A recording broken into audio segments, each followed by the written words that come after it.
அன்புள்ள மதச்சார்பற்ற முற்போக்கு கூட்டணி கட்சிகளின் வேட்பாளர்களை ஆதரித்து தஞ்சையிலே நடைபெறக்கூடிய இந்த மாபெரும் பிரச்சார பொதுக்கூட்டத்திற்கு தலைமையேற்று அதே நேரத்தில் தொடக்கத்திலே வழிமொழிந்து வரவேற்புரை நல்கியிருக்கக்கூடிய தஞ்சை மத்திய மாவட்ட கழகத்துடைய செயலாளர் துரை சந்திரசேகரன் அவர்களே, முன்னிலை பொறுப்பு ஏற்றுள்ள கழகத்தினுடைய பொருளாளர் என்னுடைய இனிய நண்பர் டி.ஆர். பாலு அவர்களே, கழகத்தின் முதன்மை செயலாளர் மாண்புமிகு அமைச்சர் நேரு அவர்களே,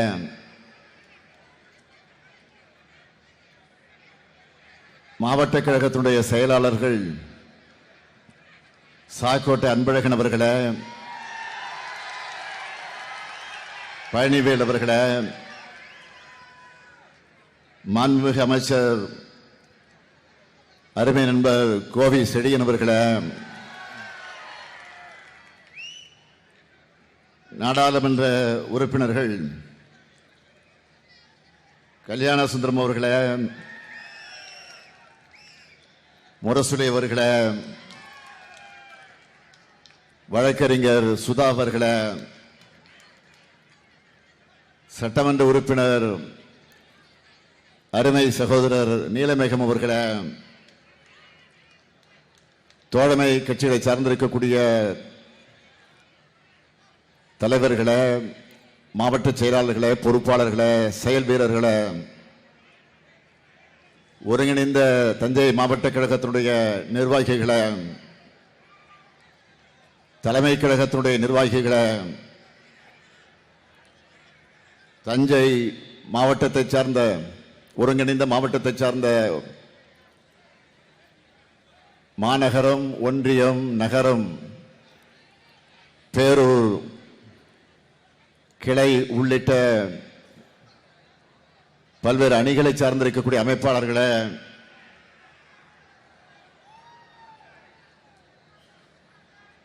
துணை அமைப்பாளர்களே,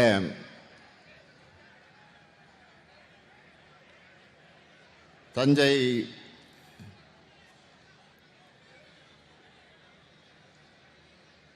வணக்கத்திற்குரிய வாக்காளர் பெருமக்களே, பத்திரிகை மற்றும் ஊடகத்துறை சார்ந்த நண்பர்களே, பெரியோர்களே, தாய்மார்களே, நண்பர்களே, என் உயிரோடு கலந்திருக்கக்கூடிய தலைவர் கலைஞர் அவர்களின்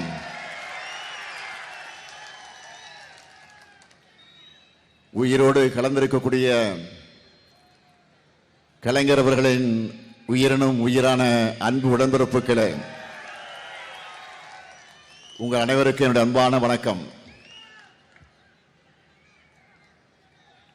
மாடு கட்டி போரடிச்சா மாலாதுன்னு யானை கட்டி போரடிச்ச மண் இந்த தஞ்சை மண்.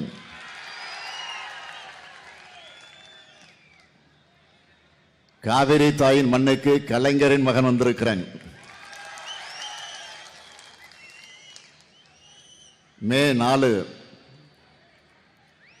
திராவிட மாடல் 2.0 வெற்றிய அறுவடை பண்ண தஞ்சாவூர் தயாரா? இன்னும் சத்தமா? இன்னும் நன்றி. அதற்கான களத்தை தயார் செய்யத்தான் தமிழ்நாட்டினுடைய நெற்களஞ்சியத்திற்கு நான் வந்திருக்கிறேன். தஞ்சாவூர் வந்ததுமே என்னுடைய நினைவுக்கு வந்தது டெல்டா மண்ணின் மைந்தர் மரியாதைக்குரிய அண்ணன் கோசிமணி அவர்கள்.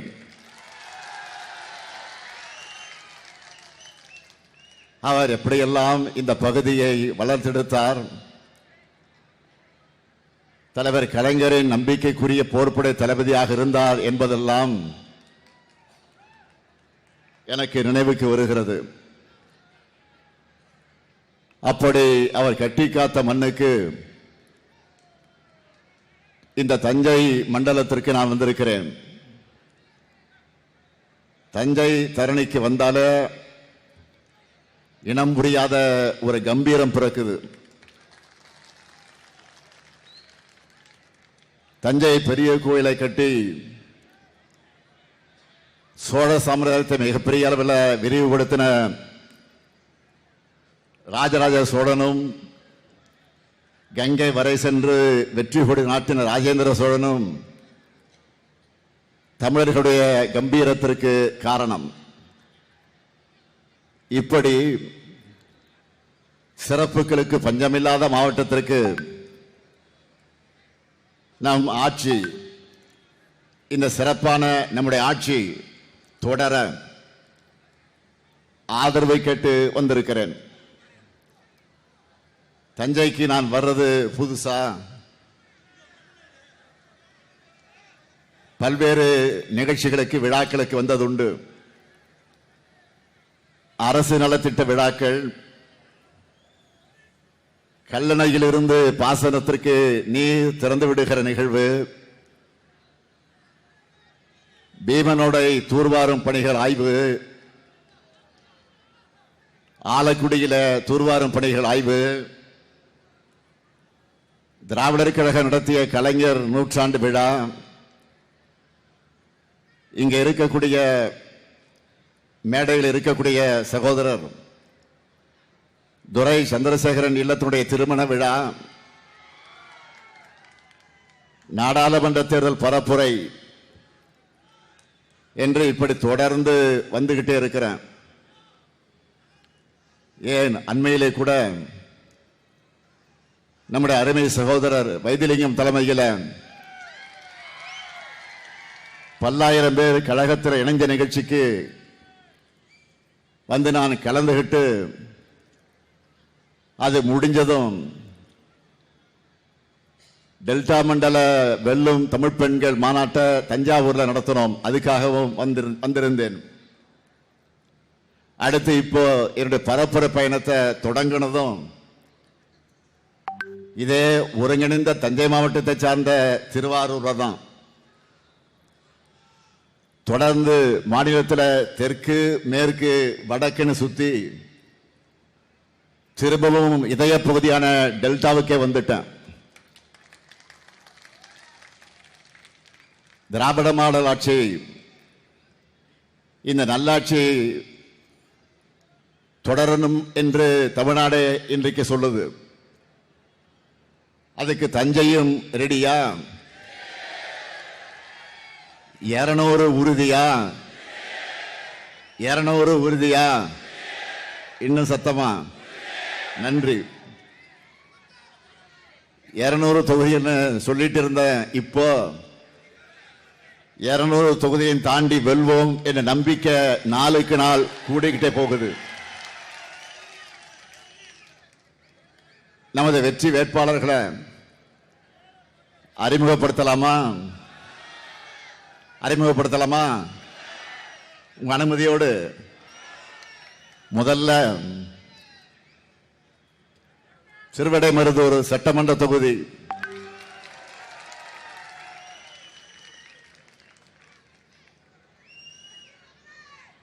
நமது வெல்லும் வேட்பாளர் மாண்புமிகு அமைச்சர் கோவி செழியன் அவர்கள்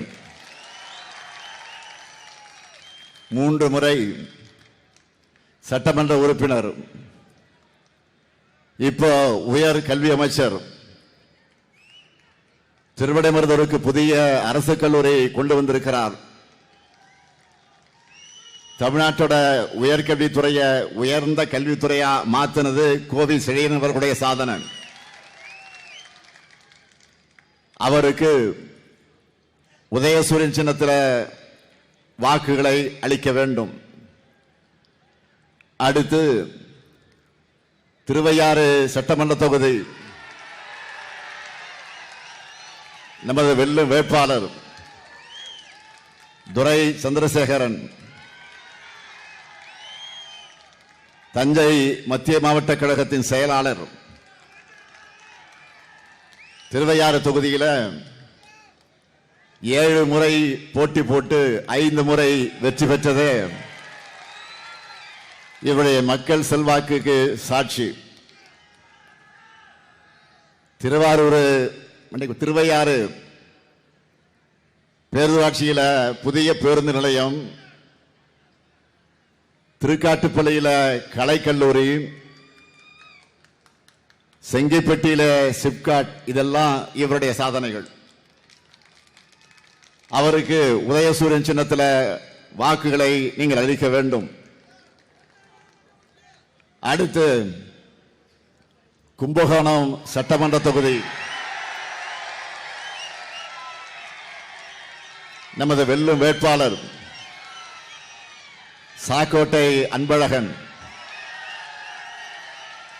தஞ்சை வடக்கு மாவட்ட பொறுப்பாளர், 3 முறை சட்டமன்ற உறுப்பினராக இருந்து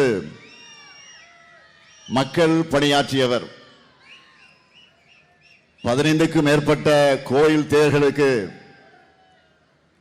கொட்டகை அமைச்சதிலிருந்து பொதுமக்களுக்கு பட்டா வழங்குகிறவரை ஒவ்வொரு திட்டத்தையும் பார்த்து பார்த்து செஞ்சு தந்தவர். அவருக்கு உதயசூரியன் சின்னத்தில் நீங்கள் வாக்கினை வழங்கிட வேண்டும். அடுத்து ஒரத்தநாடு சட்டமன்ற தொகுதி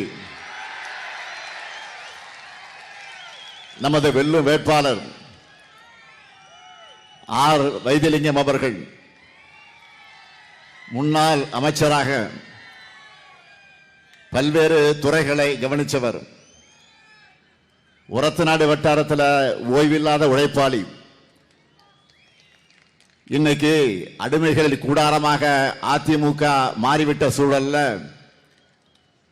கழகத்தில் இணைஞ்சு உதயசூரிய சின்னத்தில் போட்டியிடுகிறார் சகோதரர் வைத்திலிங்கம் அவர்கள். அவருக்கு வெற்றி சின்னமாம் உதயசூரியன் சின்னத்தில் நீங்கள் வாக்குகளை அளிக்க வேண்டும். அடுத்து பாபநாசம் சட்டமன்ற தொகுதி நமது வெல்லும் வேட்பாளர் இந்திய யூனியன் முஸ்லீம் லீக் கட்சியை சார்ந்த ஷாஜகான் அவர்கள். கல்வியாளரான ஷாஜகான் இந்திய யூனியன் முஸ்லீம் லீக் கட்சியோட மாநில செயலாளராக இருக்கிறார். என்னுடைய பெருமதிப்பிற்குரிய தகைசால் தமிழர் பேராசிரியர் ஐயா காதர் மைதீன் அவர்களின் ஆதரவு பெற்ற வேட்பாளர். அவருக்கு ஏணி சின்னத்தில் வாக்குகளை அளிக்கணும். அடுத்து பட்டுக்கோட்டை சட்டமன்ற தொகுதி நமது வெல்லும் வேட்பாளர் அண்ணாதுரை அவர்கள். இளைஞர் அணியிலே தொடங்கி கழகப்பணி ஆற்றி 1989, 2021 ஆகிய 2 தேர்தலில் பட்டுக்கோட்டை தொகுதியில வென்றவர். பல்வேறு பணிகளை தொகுதிக்கு சேர்ந்திருக்கிறார். மீண்டும் அவருக்கு பட்டுக்கோட்டை மக்கள் உதயசூரியன் சின்னத்தில் வாக்கினை வழங்கிட வேண்டும். அடுத்து பேராவூரணி சட்டமன்ற தொகுதி நமது வெல்லும் வேட்பாளர் அசோக்குமார் அவர்கள். விவசாயத்தை தொழிலாக கொண்டவர். ஏற்கனவே பேராவூரணி சட்டமன்ற உறுப்பினராக சிறப்பாக பணியாற்றி இருக்கிறார். சுற்றுலா தலமான மனோராவில் அழகிய பூங்காவும் படகுகளும், மல்லிப்பட்டினத்தில் தூண்டில் வளைவு திட்டமும் கொண்டு வந்திருக்கிறார். அசோக்குமாருக்கு மீண்டும் உதயசூரியன் சின்னத்தில் வாக்கினை அளிக்க வேண்டும். நிறைவா தஞ்சாவூர் சட்டமன்ற தொகுதி நமது வெல்லும் வேட்பாளர் சன் ராமநாதன் அவர்கள். இளைஞரணியில மாவட்ட அமைப்பாளராக இருக்கக்கூடிய இவர் தஞ்சை மாநகராட்சி மேயராக சிறப்பாக பணியாற்றி மாநகரத்துடைய வளர்ச்சிக்கு அடித்தளம் அமைச்சவர். தம்பி சன் ராமநாதனுக்கு உதயசூரியன் சின்னத்தில் உங்கள் பொன்னான வாக்குகளை அளிக்க வேண்டும். இந்த 8 பேருடைய வெற்றி உறுதியா? நிச்சயமா? சத்தியமா? நன்றி. வேட்பாளர் உட்காரலாம். இப்போ உங்களுக்கு சீட் கன்ஃபார்ம் ஆயிடுச்சு. உட்காருங்க.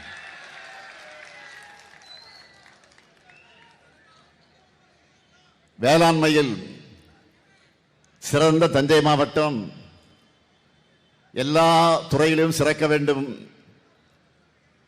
என்று கடந்த 5 ஆண்டுகள்ல நிறைய பணிகளை செஞ்சு கொடுத்திருக்கிறோம். முக்கியமான சிலவற்றை மட்டும் ஹைலைட்டா சொல்லணும்னா, டெல்டா பகுதியினுடைய முதல் டைடல் பூங்காவா தஞ்சாவூர் பிள்ளையார்பட்டியில நான் திறந்து வச்ச நியூ டைடல் பார்க் திறந்து வச்சு 2 வாரத்தில் அது ஃபுல் ஆயிடுச்சு. இப்போ தஞ்சாவூருக்கு இன்னொரு டைடல் பார்க் வேணும்னு கேட்க ஆரம்பிச்சுட்டாங்க. மாநிலத்திலேயே முதல் முறையா ஒரத்தநாடு வட்டம் பஞ்சநதி கோட்டை அமைக்கப்பட்டிருக்கக்கூடிய நேரடி கொள்முதல் நிலையம், பெருநிலையம், நெல் தூற்றுவதில் இருந்து சரக்கு மூட்டையில நெல்லை நிரப்பி தைப்பது வர எல்லாமே இயந்திரமாம். இதனால நாளொன்றுக்கு 5000 மூட்டைகள் நெல் கொள்முதல் செய்ய முடியும். பேராவூரணி வட்டத்தில் குறு சிறு நடுத்தர தொழில் நிறுவனங்களுக்காக பொது வசதியாக்க மையம், திருவையாறு கூட்டு குடிநீர் திட்டம், திருவையாறு பேரூராட்சி நகராட்சியாக தரம் உயர்வு, பட்டுக்கோட்டை புதிய பேருந்து நிலையம், பட்டுக்கோட்டை அரசு மருத்துவமனையில மகப்பேறு பிரிவுக்கு கூடுதல் கட்டடம், திருவிடைமருதூர்ல புதிய கலை மற்றும் அறிவியல் கல்லூரி, திருக்காட்டுப்பள்ளி அரசு கல்லூரி, தஞ்சாவூர்ல சிவகங்கை பூங்கா புதுப்பிப்பு, தஞ்சாவூர்ல குழந்தைகளின் அறிவியல் தாகத்தை வளர்க்கக்கூடிய ஸ்டெம் பார்க், தஞ்சை ஆமினி பேருந்து நிலையம், மாமன்னர் ராஜராஜன் பிறந்த ஐப்பசி சதய அரசு விழாவாக கொண்டாடுகிறோம். கும்பகோணம் நகராட்சியை மாநகராட்சியாக தரம் உயர்த்தி இருக்கிறோம்.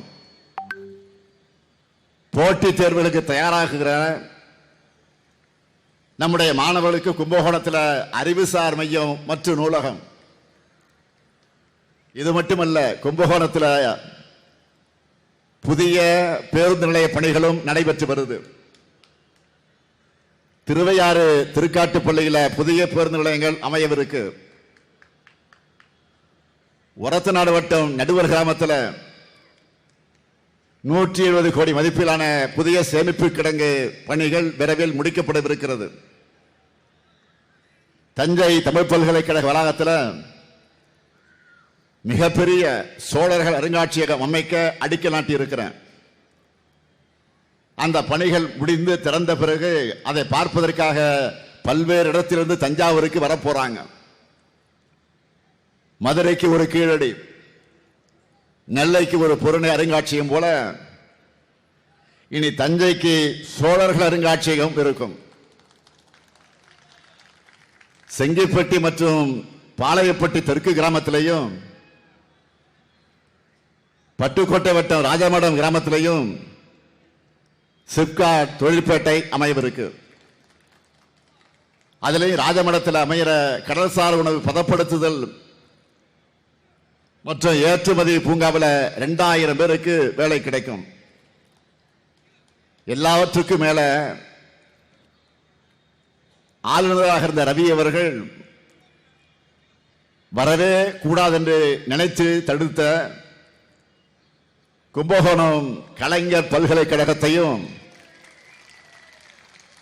திராவிட மாடல் 2.0 அமைச்சு அதை திறந்தே தீருவோம். நானே நேரில் வந்து திறந்து வைப்பேன், இது உறுதி. நீங்க 100% வெற்றியை மட்டும் கொடுங்க. தஞ்சை மாவட்ட வளர்ச்சியை இனி யாராலும் தடுக்க முடியாது. இப்படி தொகுதி வாரியா துறை வாரியா இத்தனை பணிகளை செய்கிற காரணத்தால தான் கம்பீரமா திமிரா ஒரு ஆணவத்தோட உங்க முன்னாடி வந்து நின்று வாக்கு கேட்க வந்திருக்கேன். நம்முடைய சாதனையை சொல்ற இந்த நேரத்தில் இன்னொரு அதிர்ச்சியான செய்தியை உங்ககிட்ட சொல்லியாக வேண்டியிருக்கு. சீர்காழி, கடலூர், திருவண்ணாமலை, விழுப்புரம் ஆகிய ஊர்களை பிரச்சாரத்தை முடிச்சிட்டு நான் சென்னைக்கு போனதும் அதிகாரிகள் ஒரு கடிதத்தை என்கிட்ட காமிச்சாங்க. என்ன தெரியுமா அது? பழனிசாமியுடைய ஓனரா இருக்கிறாங்க பாருங்க, ஒன்றிய பாஜக அரசு. பழனிசாமியுடைய ஓனர் அவங்க தான், ஒன்றிய பாஜக அரசு. தமிழ்நாடு அரசுக்கு அனுப்பி இருக்கக்கூடிய கடிதம் அது. தமிழ்நாடு அரசுக்கு ஒன்றிய அரசு ஒரு கடிதம் அனுப்பி இருக்கு. இப்படி கூட ஒருத்தரால யோசிக்க முடியுமா என்பது போல அந்த கடிதம் அமைஞ்சிருக்கு. அதுல என்ன சொல்லியிருக்காங்கன்னா, நல்லா கவனிங்க. அதுல என்ன சொல்லியிருக்காங்கன்னா, தமிழ்நாடு அரசு வழங்கக்கூடிய ஊக்கத்தொகையால நெல் உற்பத்தி நிறைய பெருகி வருதாம். அப்படி பெருகிற காரணத்தினால பல்வேறு பிரச்சனைகள் உருவாகுதான். அதனால தமிழ்நாடு அரசு நெல்லுக்கு வழங்கிட்டு இருக்கக்கூடிய ஊக்கத்தொகையை மறுபரிசீலனை செய்யணுமா? இந்த கொடுமை பாருங்க.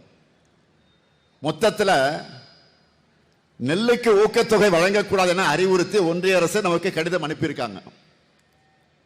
அதுவும் தமிழ்நாட்டை சார்ந்தவர் என மூச்சுக்கு மூச்சு சொல்லிக்கிற அம்மையார் நிர்மலா சீதாராமன் அவர்களுடைய நிதி அமைச்சகம் இந்த கடிதத்தை அனுப்பியிருக்கு. உண்மையிலே தமிழர் என்ற உணர்வு இருந்தா இதுக்காவது பழனிசாமி அவர்கள் வாய் திறந்து அவங்க ஓனரான பாஜகவை கண்டிப்பாரா? வெக்கம், மானம், சூடு, சுரணம் இருந்தா பாஜகவை கண்டிக்க எடப்பாடி தயாரா? இல்ல அசிங்கமா வழக்கம் போல அவதூறு பேச மட்டும்தான் அவர் வாய் திறப்பாரா? விவசாயிகளுக்கு எவ்வளவு பெரிய துரோகம் இது! இன்னொரு முக்கியமான விஷயத்தை உங்கள்கிட்ட நான் நினைவுபடுத்துறேன். 4 ஆண்டு காலம் முதலமைச்சராக இருந்த போலி விவசாயி பழனிசாமி ஆட்சியில் தமிழ்நாட்டுக்கு உணவளிக்கக்கூடிய வேளாண் பெருமக்களுக்கு மாநில அரசு வழங்குகிற நெல்லுக்கான ஊக்கத்தொகையை ₹1 கூட அவர் உயர்த்தி தரல. பச்சை துண்டை போட்டுக்கிட்டு பழனிசாமி விவசாயிகளுக்கு பண்ணதெல்லாம் பச்சை துரோகம் தான் பண்ணார்.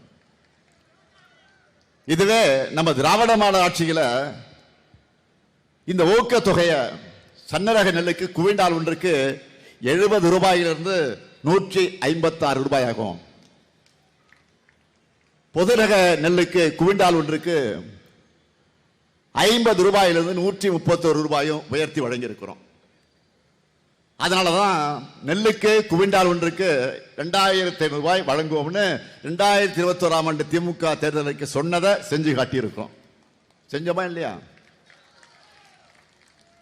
கடந்த 5 ஆண்டுகள ஊக்கத்தொகை மட்டும் ₹2500 கோடி அதிகமான நிதி விவசாயிகளுக்கு வழங்கப்பட்டு இதனால 30 லட்சம் விவசாயிகள் பயனடைந்திருக்காங்க.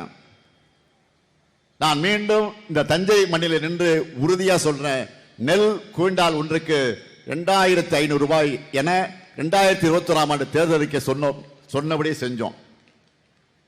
அதே போல இப்போ 2026 தேர்தல் அறிக்கை சொல்லியிருப்பது போலவே அடுத்து அமையவிருக்கக்கூடிய திராவிட மாடல் 2.0 ஆட்சியில் குவிண்டால் ஒன்றுக்கு ₹3500 வழங்க போகிறோம் என்று உறுதியா சொல்றேன். ஒன்றிய பாஜக அரசும் அடிமை பழனிசாமியின் அதிமுக சேர்ந்து இதை தடுக்க என்ன முயற்சி பண்ணாலும், எவ்வளவுதான் தடுக்க திட்டமிட்டாலும் அதையெல்லாம் இந்த முத்துவேல் கருணாநிதி ஸ்டாலின் முறியடிப்பான். உலகத்துக்கே உணவளிக்கிற விவசாயிகளுக்கு உரிய விலையை நான் நிச்சயம் உறுதி செய்வேன். முடிஞ்சா தடுத்து பாருங்க. இந்த டெல்டா மண்டல விவசாயிகளுக்காக இன்னும் என்னென்ன சாதனைகளை பண்ணியிருக்கோம்னு நான் சுருக்கமா சொல்றேன்.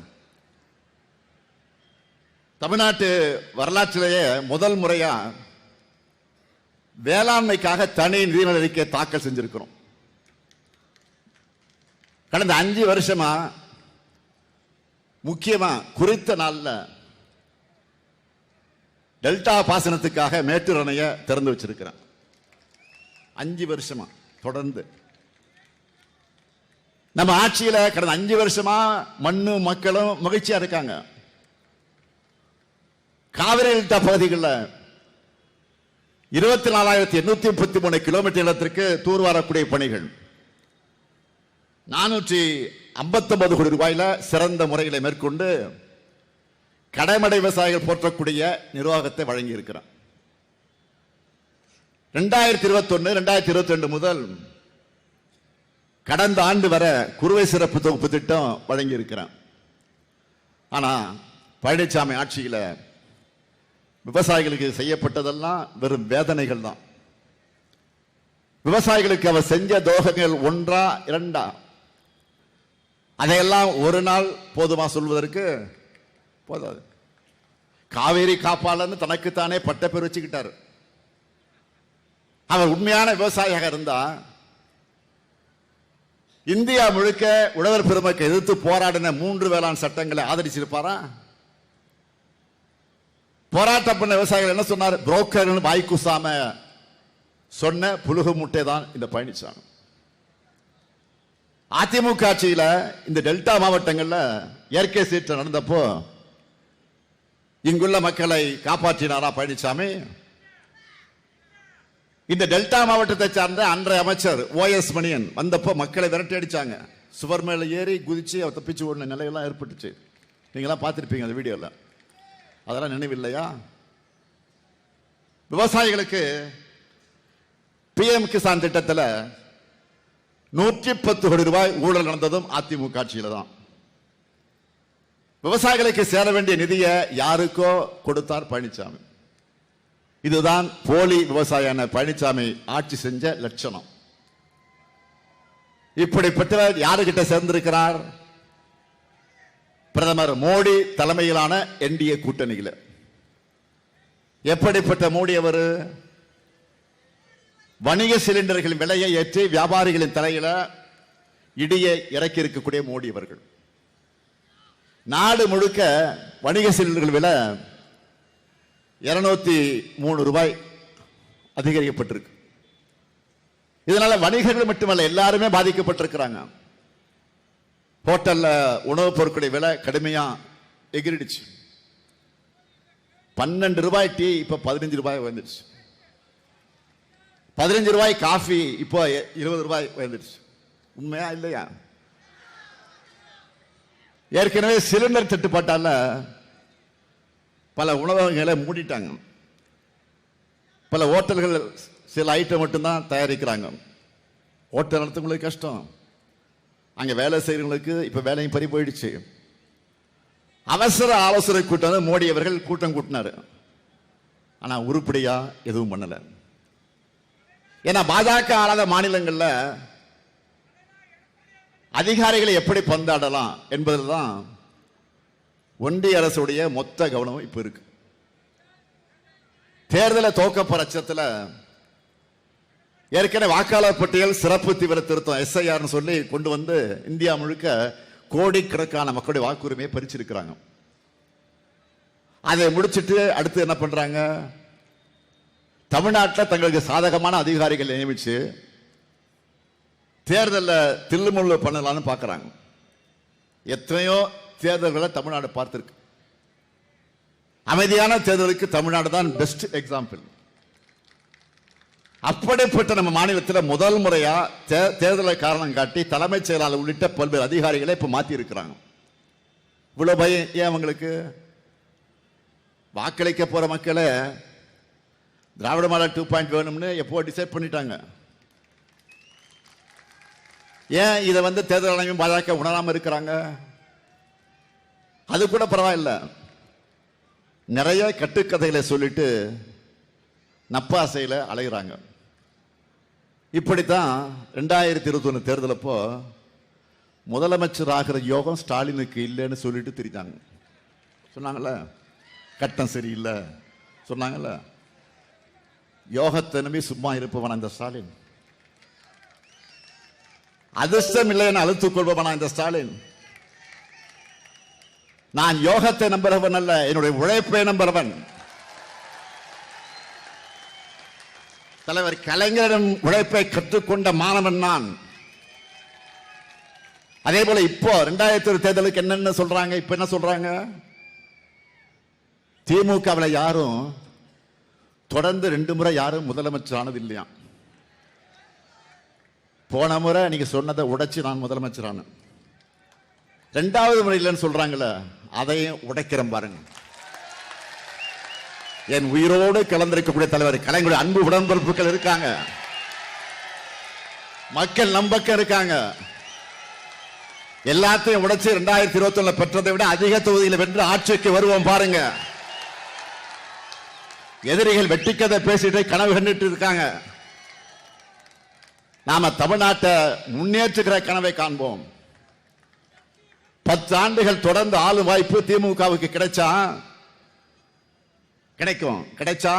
தமிழ்நாட்டின் வளர்ச்சி எப்படி இருக்கும்னு 2031 நாம காட்டுவோம்.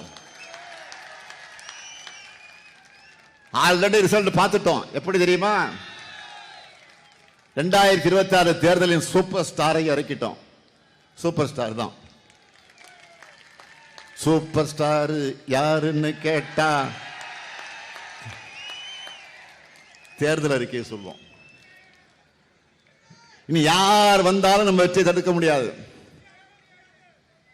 நான் பிரச்சாரத்துக்கு வர்றதுக்கு முன்னாடியே நம்ம சூப்பர் ஸ்டார் டிவி மூலம், பேப்பர் மூலம், சோசியல் மீடியா மூலம் எல்லார்கிட்டையும் பிரச்சாரத்தை ஸ்டார்ட் பண்ணிட்டாரு.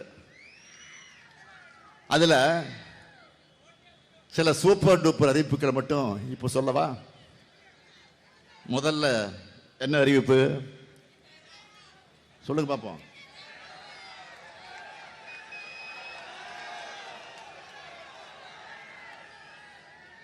இல்லத்தரசி திட்டம். இல்லத்தரசி திட்டத்தில் எவ்வளவு ரூபாய்க்கு கூப்பன் தர போறோம்?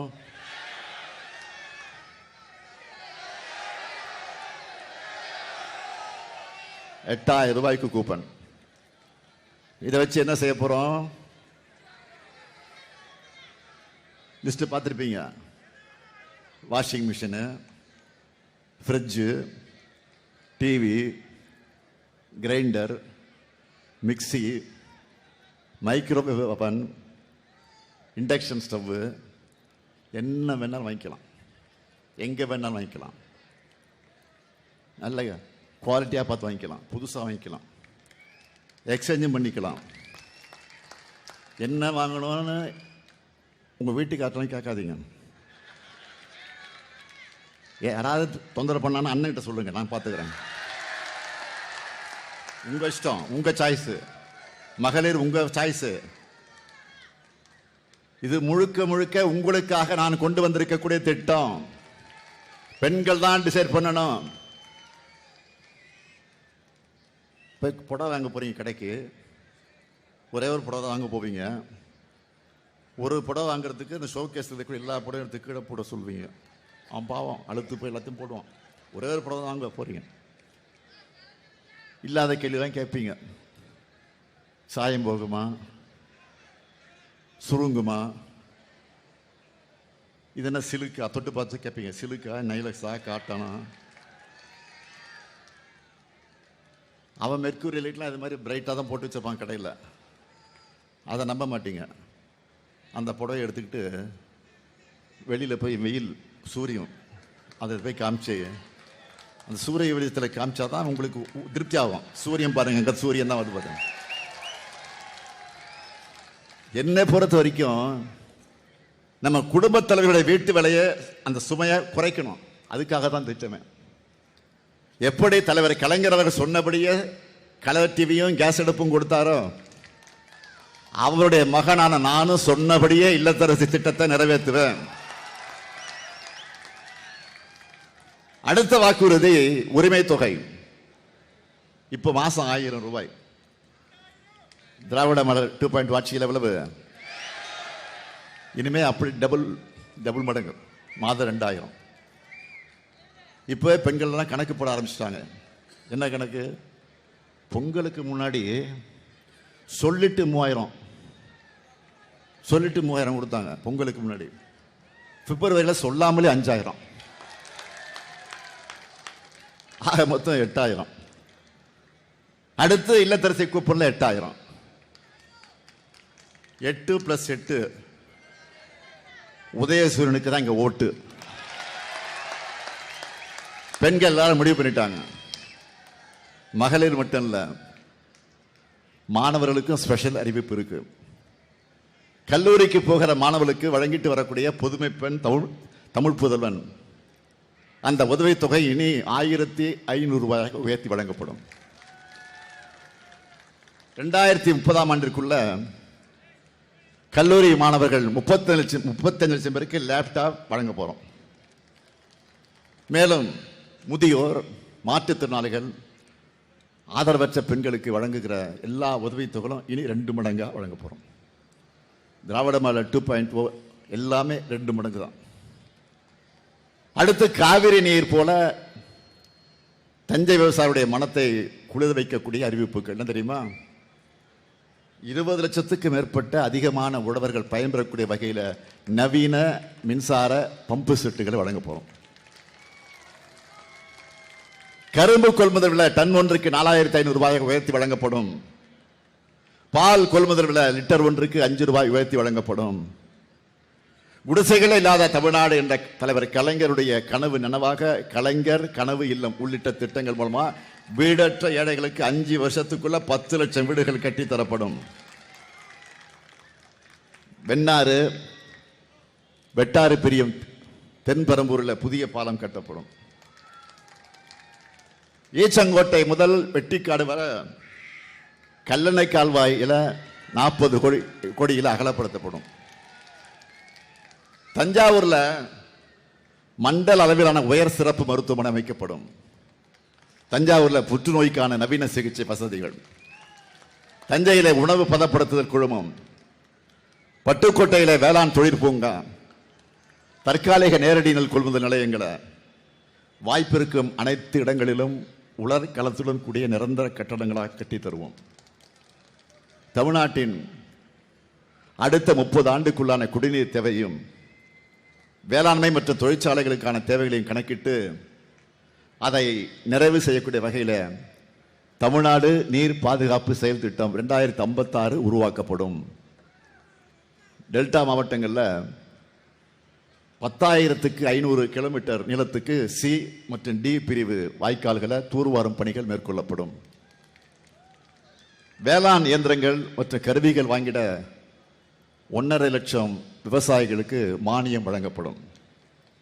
நேரடி நெல் கொள்முதல் நிலையங்களில் நகரும் நெல் உலர்த்திகள் தேவைக்கேற்ப வழங்கப்படும். இப்போ சொல்லுங்க, தஞ்சாவூரில் பரப்புரைய இனி நீங்க பார்த்துப்பீங்களா? நான் பேசிட்டு போயிட்டேன், சொல்லிட்டு போயிட்டேன், நீங்க தான் பார்த்துக்கணும். இப்போ நான் உங்களுக்கு சொன்ன சாதனைகளையும் அறிவிப்புகளையும் எல்லார்கிட்டையும் கொண்டு போய் சேர்ப்பீங்களா? சத்தத்தை காணுமே. தஞ்சாவூர்ல இருக்கக்கூடிய எல்லா தொகுதியிலையும் நம்ம மதச்சார்பற்ற முற்போக்கு கூட்டணியுடைய வெற்றி உறுதியா?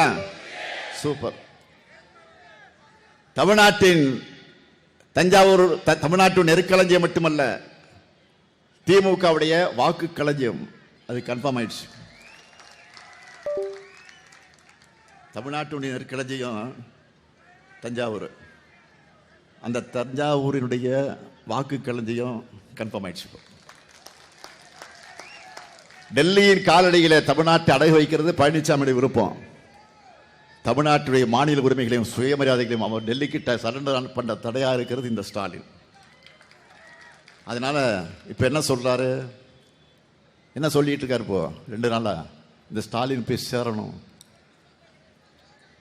தன்னுடைய ஆழ்மன விருப்பங்களை, அடிமனசில் இருக்கிற வக்கிரங்களை எல்லாம் பழனிசாமியில் இப்போ கூட்டத்தில் பேச ஆரம்பிச்சிட்டார். மாண்புமிகு எதிர்க்கட்சி தலைவர், மதிப்பிற்குரிய அன்புக்குரிய பழனிசாமி அவர்களை பிறந்த எல்லாரும் ஒரு நாள் இறக்கத்தான் போறாங்க. மரணம் எல்லாருக்கும் ஏதோ ஒரு நாள் வரத்தான் போகுது. இந்த ஸ்டாலினுக்கும் வரும். ஆனா இந்த ஸ்டாலின் கொண்டு வந்த திட்டங்கள், அந்த திட்டங்களால் வாழ்வு பெற்ற நிச்சயம் என் நினைவில் வச்சுப்பாங்க. அது வாழும், அதை யாரும் அழிக்க முடியாது. நான் மண்ணுக்கு போகலாம், பழனிசாமி விருப்பப்படி நான் மண்ணுக்கு போகலாம், ஆனா நான் கொண்டு வந்த திட்டங்கள் என்றைக்கு தமிழ்நாட்டில் நிலைத்து நிற்கும். என்னை பொறுத்தவரை தலை சிறந்த தமிழ்நாட்டை, தலை நிமிர்ந்த தமிழ்நாட்டை உருவாக்க என்னுடைய இறுதி மூச்சு வரை நான் ஓய்வில்லாமல் உழைப்பேன். இன்னும் சொல்றேன், என் சக்தியை மீறியும் உழைக்க தயாராக இருக்கிறேன். திராவிட இயக்கத்தினுடைய கொள்கை வாரிசுகளும் திமுக இருக்கிற வரை பழனிசாமியுடைய எண்ணம் பலிக்கவே பலிக்காது. தமிழ்நாட்டு மக்கள் பழனிசாமியுடைய ஆணவ பேச்சுக்கு முடிவு கட்ட அதற்குரிய நாள் தான் ஏப்ரல் 23. அதுக்கு திருவிடைமருதூர் தொகுதியில கோவி செழியனுக்கும், திருவையாறு தொகுதியில துரை சந்திரசேகரனுக்கும், கும்பகோணம் தொகுதியில சாக்கோட்டை அன்பழகனுக்கும், வரத்தநாடு தொகுதியில ஆர் வைத்திலிங்கம் அவர்களுக்கும், பட்டுக்கோட்டை தொகுதியில் அண்ணாதுரை அவர்களுக்கும், பேராவூரணி தொகுதியில் அசோக்குமார் அவர்களுக்கும், தஞ்சாவூர் தொகுதியில் சன் ராமநாதன் அவர்களுக்கும் உதயசூரிய சின்னத்திலும் வாக்குகளை வழங்கி பெருவாரியான வாக்குகளை வெற்றி பெற வைக்கணும். அதே போல பாபநாசம் தொகுதியில் நம் கொள்கை தோழமை இந்திய முஸ்லிம் லீக் கட்சியை சார்ந்த ஷாஜகான் அவர்களுக்கு ஏணி சின்னத்தில் வாக்களிச்சு பெருவாரியான வாக்கு வித்தியாசத்தில் வெற்றி பெற வைக்கணும். ஒரு விஷயத்தை நீங்க எல்லாம் புரிஞ்சுக்குங்க, மற்றவங்களுக்கு எடுத்து சொல்லுங்க. நாம போராடுறது ஒரு கட்சியுடைய வெற்றிக்காக அல்ல, நல்லா கவனிங்க, ஒரு கட்சியுடைய வெற்றிக்காக அல்ல, ஒரு கூட்டணி வெற்றிக்காகவோ இல்ல, ஒட்டுமொத்த தமிழ்நாட்டின் வெற்றிக்காக. உங்க பேராதரவோடு அமைய இருக்கக்கூடிய திராவிட மாடல் 2.0 அரசுல எங்க சாதனைகளை நாங்களே முறியடிப்போம். அதற்கு ஆதரிப்பீர்.